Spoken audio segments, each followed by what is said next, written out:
Thank you, Mr. Deputy Speaker. We've all had many letters from constituents about the matter before us this afternoon.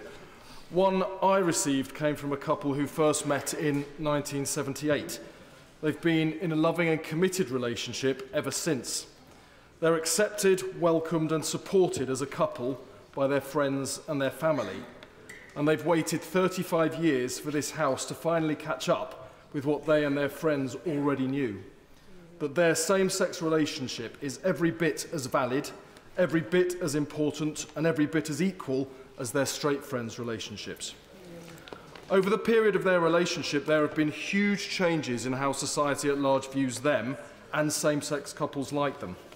I marched in protest 25 years ago when this House passed Section 28, a piece of legislation that offensively characterised same-sex relationships as pretend.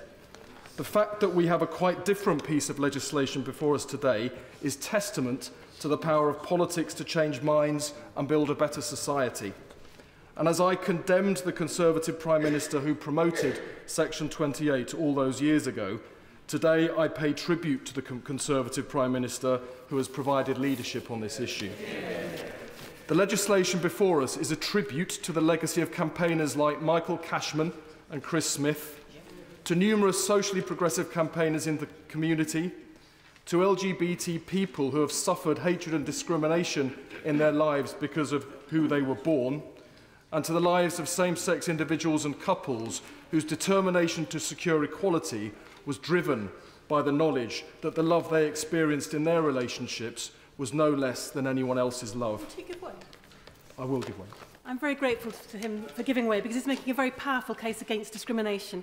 Would he agree that one group still discriminated against is the trans community? And would he therefore agree that one important outcome of these proposals is that it will make it possible for individuals to change their legal gender under the 2004 Gender Recognition Act without first having to be forced to end their marriage? And I think that's something that I know will be a great relief to many trans people in the community. The Honourable Lady makes an excellent point, and I'm very happy to agree with the points she makes, and I hope that changes will be made in due course to reflect that. The argument that extending marriage to same-sex couples in any way diminishes anyone else's relationship is spurious. One person's happiness does not diminish another person's. Rather, it adds to the total sum of human happiness, and surely that is to be welcomed. This measure strengthens rather than weakens marriage by extending it to more people.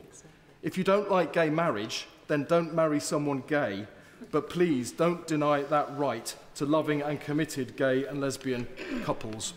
Mr. Deputy Speaker, equality is indivisible. You cannot be partially equal. You are either equal or you are not. The prize of this legislation will be to build a lasting political consensus in favour of equality.